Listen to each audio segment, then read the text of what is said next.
Saya bilang begini, kalau kamu pernah 1 tahun digratisi orang rumah, makanan, kamu kira-kira itu mudah nggak mencintai orang yang berjasa sama kamu minjemin rumah dan kasih makan gratis? Mudah kan? Apalagi kita ini mudah mencintai orang yang minjemin mobil 1 tahun, ngasih rumah 1 tahun, apalagi selamanya. Kenapa kita tidak mudah mencintai Allah yang memberi kita bumi, air, oksigen, semuanya kita dikasih Allah? Akhirnya mereka mikir, wong mencintai seseorang yang ngasih dalam durasi 1 tahun saja mudah, apalagi mencintai Allah yang ngasih kita tanpa batas. Assalamualaikum warahmatullahi wabarakatuh. Bismillahirrahmanirrahim. Allahumma sholli wa sallim ala sayyidina Muhammadin wa ala alihi washabbihi asma'in wa ba'du.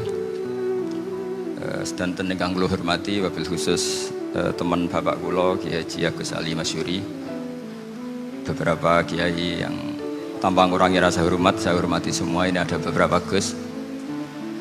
Ini saya ngaji insya Allah 1/4 jam.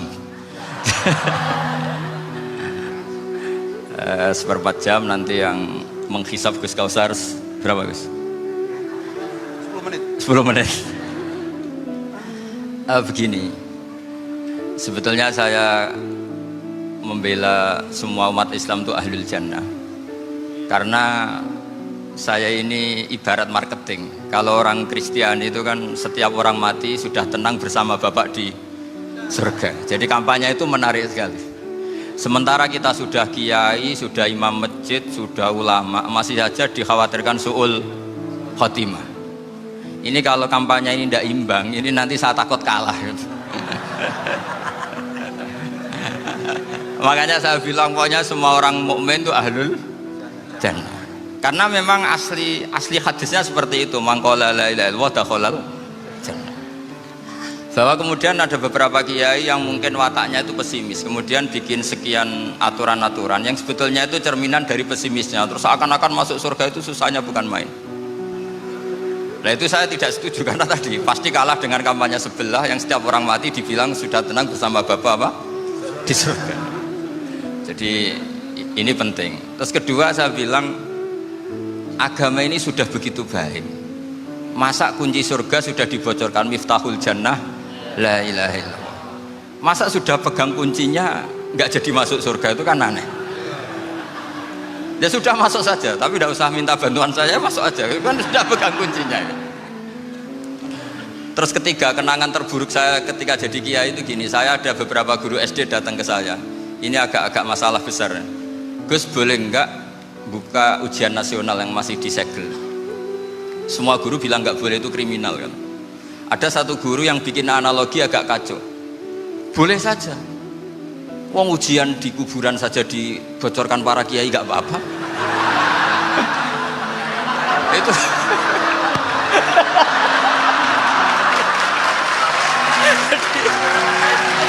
tapi ini kriminal ya. Perhatian kepada kiai, nggak boleh memukul pemateri.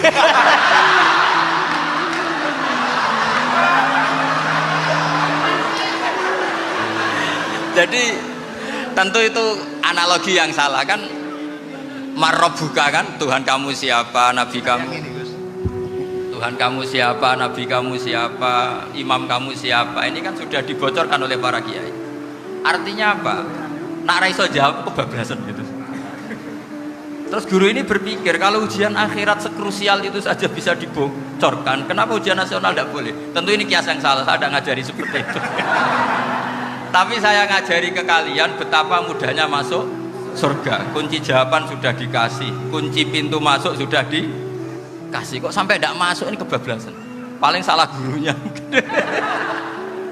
Jadi ini kenapa saya sering cerita orang mukmin semuanya itu min ahlil jannah, itu saya jamin.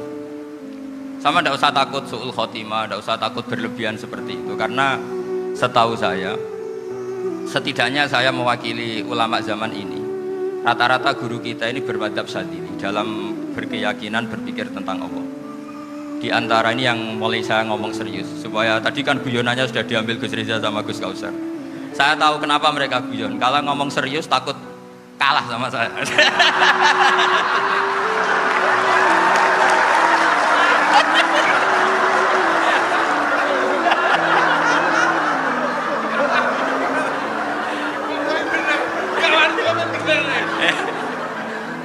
Karena saya ini sudah terkenal pemikir serius, jadi artinya itu satu kepintaran mengalihkan. Ya, oh ya, sudah itu satu kecerdasan. Tidak hanya ngalim tapi Betul cerdas. Jadi itu bukti beliau-beliau ini cerdas itu. Saya berpikir begini, ini madhab Syadzili. Kita semua tentu Syadzili karena kita semua ngaji kitab Hikam. Kita tahu kitab Hikam itu muridnya Abul Abbas Al-Mursi. Abul Abbas Al-Mursi muridnya Syekh Abil Hasan apa? Asy-Syadzili. Saya masih ingat betul makalah itu dan saya ulang-ulang. Setiap saya ngajar di sarang saya ajarkan itu. Kilali kata Abul Hasan Asy-Syadzili, saya pernah dapat hatif, dapat semacam ilham. Apa makna min syarril waswasil khannas? Itu kata beliau dijawab oleh hatif itu. Hatif itu nggak perlu diterjemah tadi ada karena tadi diajarin itu. Apa yang dihidupkan itu nggak perlu dijelaskan. kata hatif tadi, waswasun yadkhulu bainaka wa baina habibika yunsika altofahu alhasanah wa yudzakiruka af'alaka asayya wa yukassiru indaka dzatas shimal wa yuqallilu indaka dzatal yamin liya'dila bika an husni dzanni billah ila su'idzanni billah. Jadi yang dikatakan waswas adalah kamu digiring untuk hanya ingat sisi-sisi kamu yang negatif, dilupakan bahwa Anda punya sisi-sisi yang positif. Misalnya seperti ini, mungkin secara fikih tadi banser-banser tegas, wah ini masalah lelaki perempuan dipisahkan gini-gini. Tapi kenapa Ghazali bilang ya sudah gini gak apa-apa. Sebetulnya ada rukhsah itu karena ini di depan umum. Yang paling pantangan Nabi itu la yakhluwanna rajulun bimra'atin. Ini ada yang menjaminnya gitu. Malah khawatir saya di sini dipisah tapi setelah berduaan gak bisa. Jadi toleransinya karena ini di depan umum. Itu masih ada toleransinya. La yakhluwanna rajulun bimra'atin. Begitu juga ketika kita dosa, misalnya kita dosa. Orang Islam setiap dosa itu pasti ingat salahnya, terus kemudian istighfar. Dan ketika satu kebaikan dibandingkan keburukan, itu kata semua ulama, karena sayyi'ah itu bernilai 1, kebaikan bernilai apa? 10. Itu masih surplus berapa?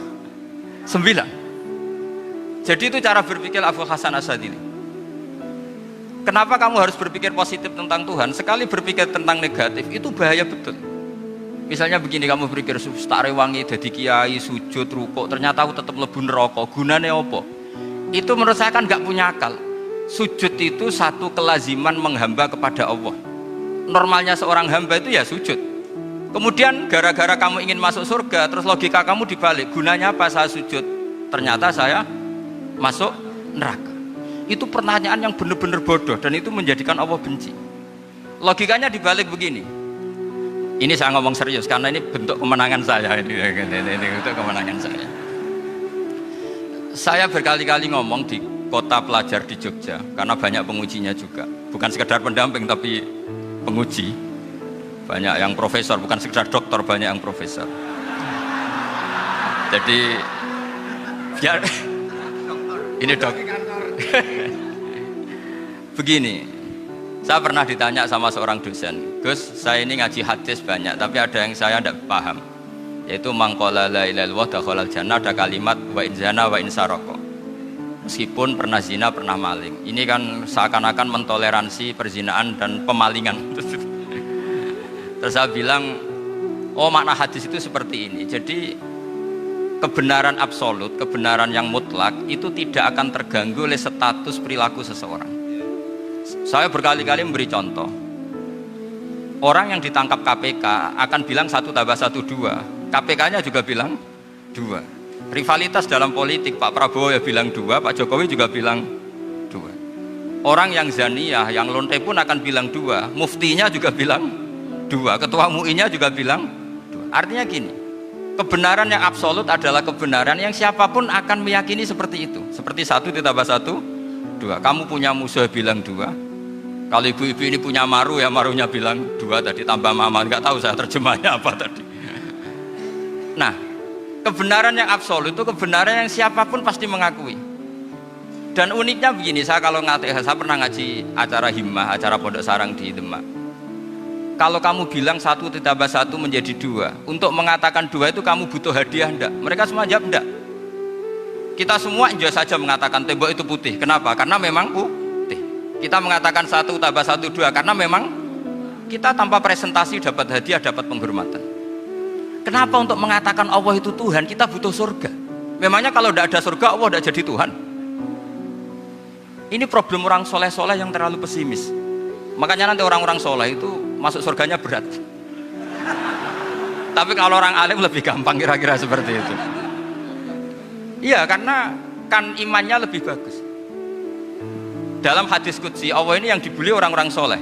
Laulam akhluk jannatan wala naron alam akun ahlan an uto'ah, dalam hadis qudsi itu. Kalau saja saya tidak menciptakan surga dan neraka, apa saya tidak jadi Tuhan yang perlu ditaati? Apa kalau kamu tidak saya kasih uang 1 juta terus bilang 1 tambah 1 11? Enggak kan? Tetap bilang berapa? 2. Kalau kebenaran absolut yang 1 tambah 1 kamu bilang 2 meskipun tanpa mendapat hadiah. Kenapa untuk bilang Allah Tuhan kamu butuh hadiah surga? Itu kan serah ikhlas belas. Makanya saya terus mengajarkan ikhlas. Ikhlas itu bisa dilatih dengan akal, dengan pikiran, bil ilmi lah. Harus dilatih. Nah di sini ini momen atau makna yang mestinya harus difahami wa inzana, bahwa kalimat ini sah meskipun dilafatkan seorang yang pernah zina. Sama seperti 1 tambah 1 2 sah, diucapkan siapa saja sah. Dan siapapun akan mengucapkan itu secara ikhlas. Ini penting saya utarakan. Sehingga setelah ada firqah-firqah takfiri yang mengatakan orang megang keris itu syirik, ke kuburan syirik, ini syirik. Itu salah besar. Salahnya adalah tadi kalimat-kalimat atau kebenaran-kebenaran absolut ini sudah jadi sibghatullah man ahsanu minallahi sibghah. Kalimat ini begitu absolut di hatinya orang mukmin. Sehingga ketika terganggu oleh hal-hal yang adat istiadat kayak pegang keris, kayak apa, ini tidak mengganggu. Tetap kualitas iman ini di atas keyakinan adat membawa apa keris. Kalau orang membawa keris menjadi syirik karena percaya sama makhluk. Orang misalnya kejawen kalau nggak bawa keris nggak nyaman. Orang kota itu kalau nggak bawa ATM juga nggak nyaman. Itu tidak dihukumi syirik. Kamu pergi lupa bawa HP nyaman enggak? Enggak, kenapa enggak dihukumi syirik?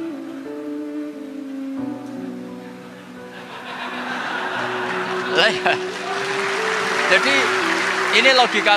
Jadi makanya ini Gus Reza boleh kritik saya itu berkali-kali bilang saya termasuk ulama yang mau bikin gerakan cangkem elek. Karena nanti kalau saya nisbatkan ke Rasulullah itu tidak pantas, karena Nabi ahsanan nasi khalqau wa khuluqa. Tapi saya siap jadi bempernya Rasulullah Shallallahu Alaihi Wasallam. Pernah ada diskusi di Jakarta, ini kisah nyata. Apa dalilnya setelah sholat salaman? Mana hadisnya? Itu dijawab hadisnya tentu kita kesulitan. Kalaupun ada hadisnya dhaif semua yang masalah musafahah. Akhirnya mau tidak mau dijawab pakai cangkem elek. Boleh nggak kamu setelah salam nyalain HP yang off? Boleh. Boleh nggak ke kamar mandi? Boleh. Oh berarti kencing boleh, nyalain HP boleh, yang nggak boleh itu ingat Allah. Karena mereka mengkritik wiridan, kritik salam. Akhirnya mikir deh, ada nggak hadisnya orang setelah sholat nyalain HP? Nggak ada kan? Tapi mereka nyalain HP nggak hambatan, tapi untuk salaman masalah kan? Ke kamar mandi boleh, tapi untuk wiridan nggak boleh. Akhirnya mereka sadar, oh iya. Lama-lama dibisiki gini yang kelompok itu, kamu itu korban aliran supaya kamu gak ingat Allah, ingatnya HP-nya. Sehingga orang wiridan kamu kritik, orang nyalain HP tidak kamu kritik. Itu kelompok itu adalah kelompok orang-orang yang supaya orang Islam itu lupa Tuhannya. Itu gerakan cangkem elek, tapi jadikan orang sadar. Jadi ini penting. Jadi kalau kamu tidak bisa bela agama dengan jalan yang lurus karena tidak bakat gitu, nggak apa-apa pakai cangkem elek tadi, karena nggak mungkin gerakan ini dinisbatkan kepada Rasulullah Shallallahu Alaihi Wasallam. Kalau soal sanad, saya punya sekian sanad tentang itu, tapi tidak usah kamu ikuti. Ada orang tanya, ya Pak Kiai, kalau setan dibakar di neraka panasan enggak? Ya panasan. Lo kan setan dari api, ngapain harus panasan? Kan materinya sama. Terus Kak Kiai tadi gak kesulitan, dia ngambil pasir, disawero di wajahnya. Wah sakit Kiai, kamu kan dari tanah, kena tanah kok. Jadi itu ada sekian, artinya gini ya, kalau kesulitan jawab pakai baik-baik ya sudah pakai cangkem elek itu aja karena. Nah, tapi tentu kan gerakan ini tidak mungkin dinisbatkan kepada para nabi. Tapi saya pastikan meskipun nggak bisa dinisbatkan kepada para nabi dari segi cangkem elek tadi, Tapi secara semangat itu sama. Saya punya sekian contoh. Bener Gus Riza tadi gojok saya sengawur-ngawurnya itu masih punya sana. Itu pas saya ngawur pun masih punya apa? Sana. Nabi Ibrahim itu ketika faja'alahum juzatan illa kabirallahum itu si berhala paling besar dikasih kapak. Ketika mereka geger, ini siapa yang berhala-berhala kecil? Kata mereka, sami'na fata yadhkuruhum yuqalu lahu Ibrahim. Ya kira-kira Ibrahim lagi. Terus Ibrahim didatangkan, siapa yang melakukan ini semua? Ini jawaban Nabi Ibrahim, bal fa'alahu kabiruhum hadza. Ya tanya yang bawa pedal, saya kan tidak bawa. Terus kata orang-orang, otak kamu itu di mana? Masa berhala disuruh nanya, kan nggak bisa ngomong. Ibrahim kembalikan, uffil lakum walima ta'buduna min dunillah. Lalu otak kamu di mana? Sudah tahu nggak bisa ngomong kok disembah gitu. Itu ada kata uffin. Uffin itu kalau diterjemah kira-kira ya agak-agak jancuk gitu. Kira-kira seperti itu. Jadi Sekarang dalilnya jancuk apa Gus? biasa misalnya sudah itu. Gimana? Jancuk itu dari daksu, dak tinggalkanlah suan perkara sing elek. Krono ilate wong Surabaya kakean rawon, akhirnya ngomongnya jancuk.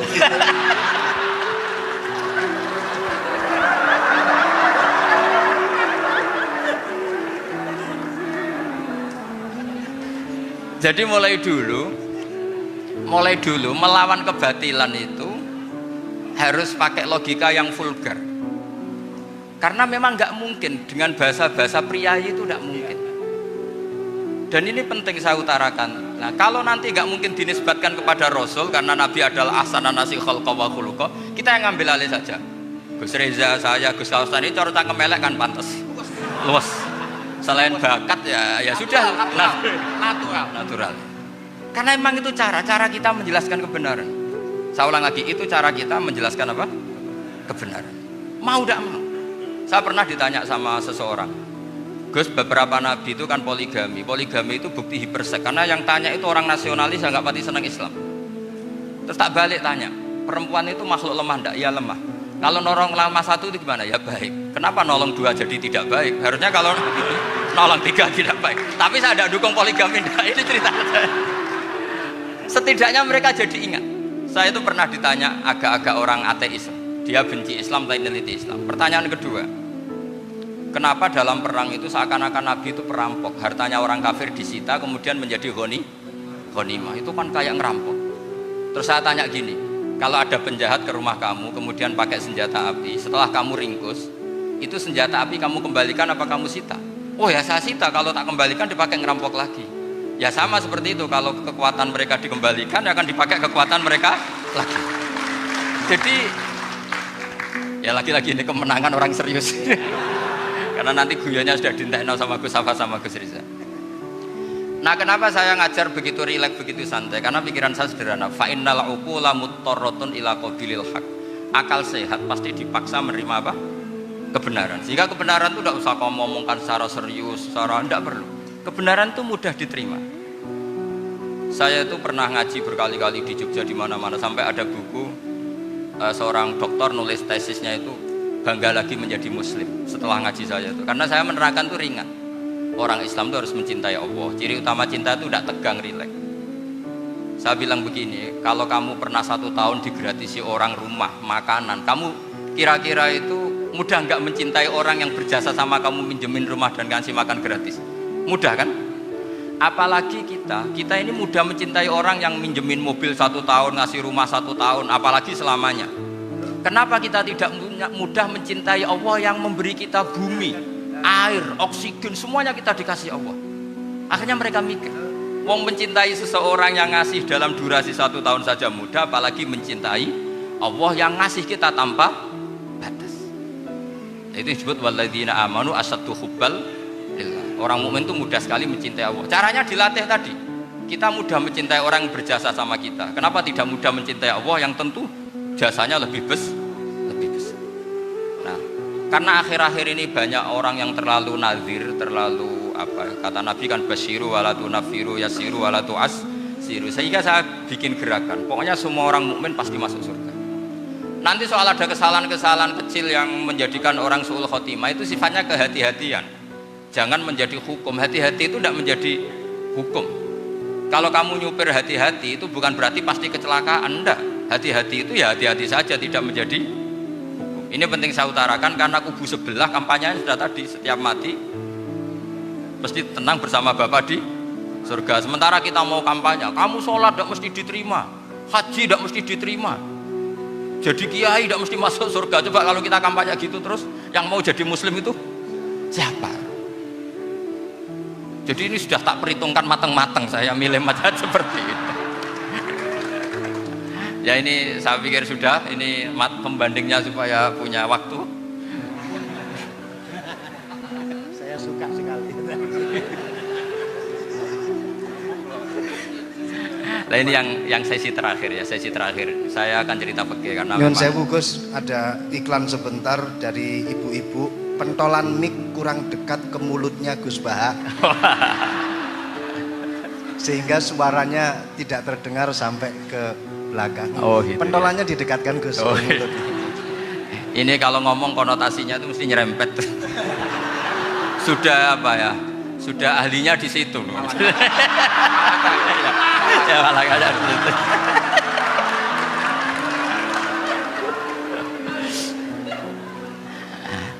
Dalam sesi terakhir saya cerita pentingnya pembanding. Imam Rafi'i itu yang ngarang kitab Muharrar. Kitab Muharrar ini adalah ringkasan dari kitab Al-Wasit. Al-Wasit itu karangannya Imam Ghazali. Al-Wasit sendiri ini khas ngaji NU, karena NU maknanya Nahdlatul Ulama, gerakan para ulama. Jadi kalau nggak ngerti alim-alim seperti itu ya ada NU. Sebenarnya sampai itu pasnya Nahdlatul Ummah, gerakan umat. Tapi kan sudah jadi partai politik Nahdlatul Ummah. Karena yang katakan NU itu Nahdlatul Ulama, gerakannya para ulama. Imam Rafi'i itu berpendapat sujud itu cukup pakai baduk, pakai jidat. Itu dalam kitab Muharrar. Wal asoh anna sujud yasihu mau cukup biwat iljabah. Ketika Imam Nawawi mentasih kitab Muharrar namanya Minhajut Thalibin, itu mengkritik Imam Rafi'i. Kata beliau sujud itu untuk sah harus melibatkan 7 anggota, karena berdasar hadis umirtu an asjuda ala sapati a'zumin, yaitu al jabhah wal yaden warubaten wal kodamen, yaitu jabhah 2 tangan, 2 lutut dan 2 kodamen. Akhirnya saya ngecek di kitab asli, Imam Rafi'i termasuk Ashabut Tarjih dan Imam Nawawi, 2 orang ini khilaf. Kan nggak mungkin kita sebagai mushahihnya, karena yang khilaf ini 2 ulama besar, satu Imam Rafi'i, satu Imam siapa? Nawawi. Kita tidak bisa hanya ngikuti Fathul Mu'in yang mengatakan idhaktalafan Nawawi war Rafi'u kudiman Nawawi, tidak bisa, karena Imam Nawawi ini sering nginduk sama kitabnya Imam Rafi'i karena senior Imam Rafi'i.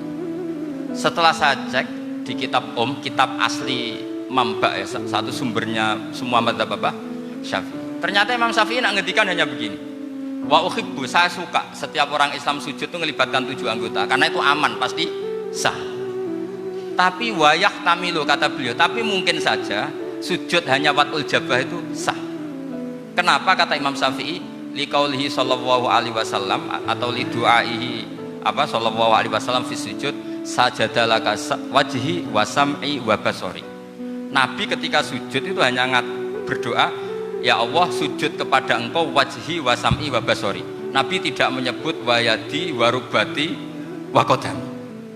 Sehingga saya berkali-kali bener kata Gus, saya ini pembela umat sing sujute 7 anggota ya tak lem pantes dadi Rais Suriah. Itu yang sujute bathuk tok ya tetap sah ngikuti mazhabnya Imam Rafi'i, meskipun itu tidak saya anjurkan, tentu tidak saya anjurkan. Alasannya Imam Syafi'i tadi, Rasulullah pernah berdoa dengan kata-kata sajadalaka wajhi, bukan diteruskan wayadi warubati wakodha. Sehingga fal khilaf huna bakin ala khiddati, kalau dalam bahasa fikih khilaf biar tetap sesuai aturan khilaf masing-masing. Enggak perlu kamu menggugurkan pendapat Rafi'i yang mengesahkan sujud hanya pakai jabah. Ini penting karena tadi seperti saya katakan, yang sujud anggota pitu ya masuk swarga mergo pintere, sing nganggo bathuk tok yang mlebu swarga mergo gobloke tadi, karena aksaru ahlil jannah al-bul. Nah, ini madhab saya. Jadi saya itu ingin umat Islam itu baik-baik saja. Ya, Karena tidak mungkin lah kita tidak bela Islam di zaman akhir, tidak mungkin. Karena di kubu sebelah kampanyenya sudah seperti itu. Kalau kita ngomong ikhtiyat, kiai ra mesti mlebu swarga, sing salat ngethuk ra mesti husnul khotimah, wah akan jadi repot. Saya ini pengagum teori ikhlas, dilatih bil ilmi, saya ulang lagi, dilatih bil ilmi. Saya ini malunya tadi saya mengatakan 1 tambah 1 2 itu meskipun tidak ada yang memberi hadiah tetap saya katakan 2. Saya mengatakan air itu dingin, tidak ada yang ngasih hadiah, saya akan bilang kalau air itu dingin, kalau api itu panas. Untuk hakikat-hakikat seperti itu saja saya jujur tanpa ingin imbalan. Tapi ketika hakikat mengenai Allah kok saya minta imbalan surga dan neraka, ini apa-apaan? Kira-kira gitulah, Rois Suryah macam apa gitu.